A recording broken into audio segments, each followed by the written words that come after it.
planets like the Earth that are being prepared for them, and that, so the soul can continue in its evolution, being accustomed to this physical reality, that when the Earth goes into this higher frequency, which is what I see happening. And I also have a guide who says his name is Argus, and he's my future self in this lifetime. So since time and space doesn't exist, there is a possibility I could be linked into my future self in this lifetime. He says definitely there's going to be peace in it. And there was one lady I just talked to for our novel, because I interview like spiritual mediums and channelers and near-death experience people just to get their views on the other side. This lady was channeling the Akashic Records, and she believed that between 2032 and 2035 is when there will really be a series of activities and events that will help bring our planet, into more harmony, and at that time we'll start having more direct contact with what I call the galactics, which would be, the extraterrestrial beings who some people don't think that, they're here or they're just in their spaceship around the planet. I think some of them have actually been living on the planet underground for a very long time. I think all this is going to come up in our lifetimes, and this will be a key catalyst for bringing our world into this kind of time of peace as well. So I'm really excited about all the things that are going on right now. But the crystal skulls are reminding me of a key message they told me I had to share on your radio show before I left. Okay. Since our last hour is almost up. Yep. They said the key for our future is about co-creation. Co-creation means finding people who have something in common with you and taking the collective gifts and skills you have to create something greater than you could create alone by yourself. So this is what I see happening more and more, that people are going to start looking to, finding kindred spirits or souls to work with for the purpose of creating something together that could make a huge difference on our planet in some way.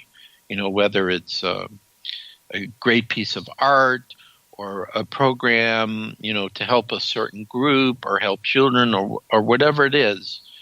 Co-creation seems to be one of the key things, and that even what may happen is before we were born, there are groups of people that we said, when we get down there on the earth, after so many years, and we're just going to run into each other and start meeting and do something together. I think those agreements that were made on the other side, for partners to work together, I think we're going to start seeing this more and more. Mm-hmm. One other thing that also, I'm just going to throw it out there because it's kind of it's going up and down right now, but spirits gave me this message last year and I still believe it, which may be a sign indirectly of a major change to the planet, is with these what are called cryptocurrencies like Bitcoin, which is digital currencies. Mm-hmm. Not everyone is in favor of it. Well, I think most people don't understand it. I mean, that's the problem, Joshua. I mean, it's sort of it's one of those things that you could talk for hours about, and I think most people still don't understand what blockchain ordering is and things like that. Right. So we don't have time to explain it here, but I'm just kind of like planting a seed to maybe research this. But the idea is with these digital currencies that the banks and the governments are not in charge of them, although they are creating rules. Like, there's some tax laws now in the U.S. If you've made some money with these digital currencies, you got to start to report it. But I feel like this is one of the ways in which the wealth will be spread, and as more and more people decide to take advantage of that. Like I've even set up on my website for these books that we're selling that a person could actually use Litecoin or Bitcoin to purchase them if that's what they want to do. Because I actually rather have that currency than I rather have, the regular currencies. And I heard in Japan and Australia, they have adopted it now as a legal currency. Right. So there are many places you can go to. So like you said, it's a very complicated thing how it works, but it's kind of like PayPal for people who use PayPal. A lot of people use PayPal to pay for our products and services, which helps us. Mm-hmm. It's just a totally digital service, but instead of exchanging dollars, you're exchanging these coins. So as a matter of fact, my speculation is the man who created the first currency, he disappeared. This Japanese sounding guy, he put out some paper on the internet, and then he turned it over to some other people, and then he totally disappeared. How do we know that wasn't a galactic who was trying to introduce into our world, this new form of currency to help us with, problems that many of us have with money and things. So yeah, well, you're right there. I mean, there's lots of different ways about it, but I mean, if you do know anything about the way that the way that the bank is, the banks manipulate monies and things like that. It's basically from the standpoint of a lot of ways, our money is backed up by the the honor of the basically the honor of the Treasury, but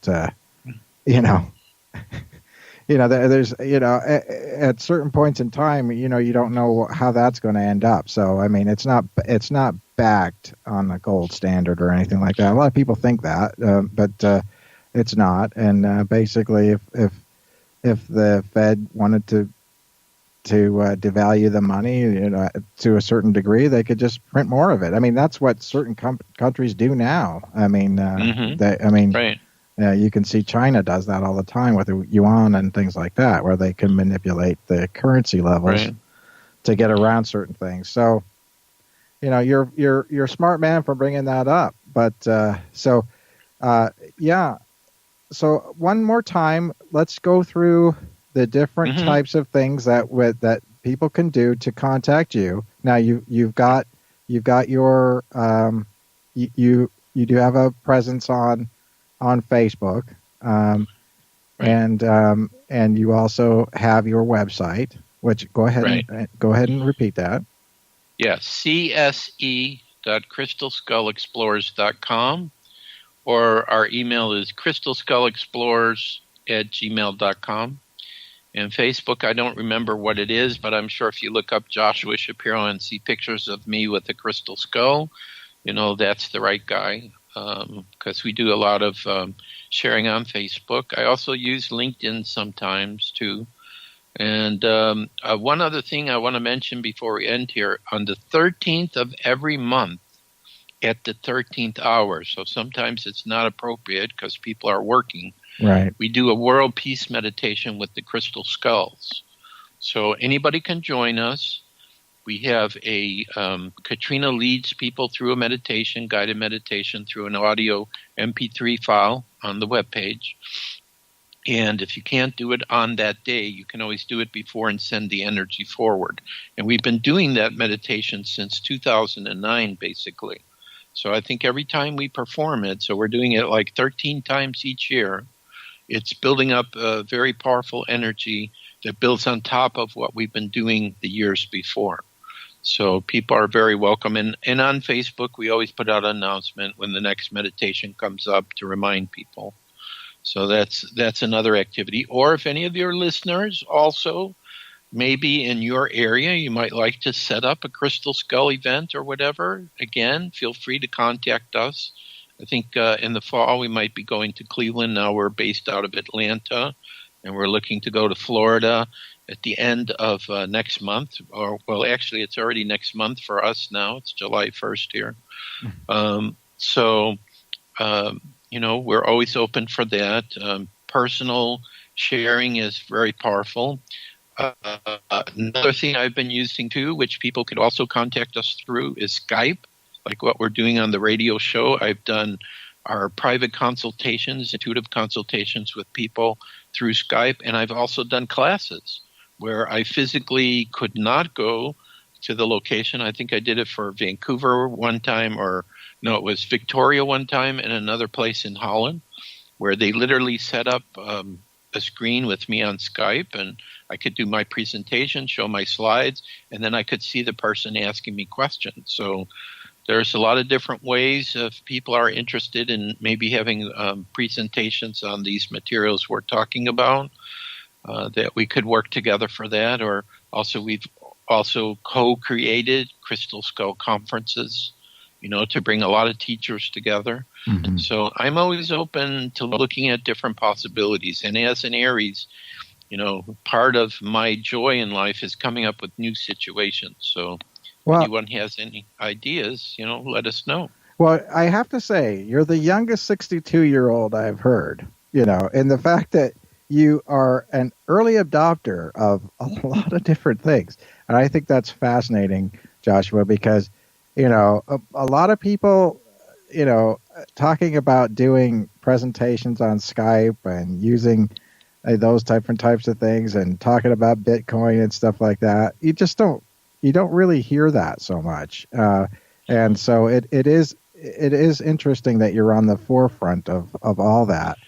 And, my background in college was in computers. And without using the internet and computers, there would be no way I could do all the things I do. I mean, either talking to people live or writing my books and then shipping digital versions to create space at Amazon so they can make me a printed book and an ebook. So I think my spirit must have knew before I was born that I definitely wanted to get involved with computers. So even though my memory is failing on names, I still can sit at the computer and know exactly what it is I'm doing and very quickly learn new programs. Although I will admit I'm not as versed on the cell phone as I am like on Windows, on the computer. But right. I did, this is what I wind up doing. I had to talk to a friend for some information for this new book who was in Peru, and he said, I want to use WhatsApp, which is an app for a cell phone. Yeah. So what did Joshua do? He found a cell phone simulation to run on Windows 10, and then I ran WhatsApp in there, and that's how I was able to talk to him. So I didn't have to use the cell phone. Well, yeah. On that note, Josh, I will say good night, good morning. And thank you so much for staying with us for this third hour. And I hope everybody really enjoyed it. Get a hold of Joshua if you want to know more about skulls and things like that. I've learned a lot. So thank you so much, Joshua, and hope to speak to you again soon. Okay. Thank you so much, Kevin and Samantha, for inviting me and having me on your program. Okay. Thank you, Joe. All right. Good night. Good night. So that's Joe, and Josh, you know what?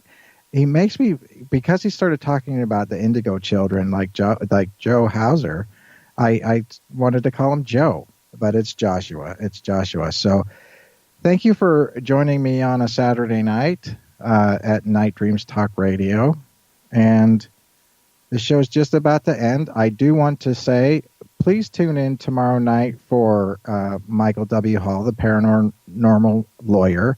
He's going to be taking over the 8 to 10 spot tomorrow because I've been doing a longer show on Saturdays now. So things are still changing around, and we'll get there. But thank you, and have a good night.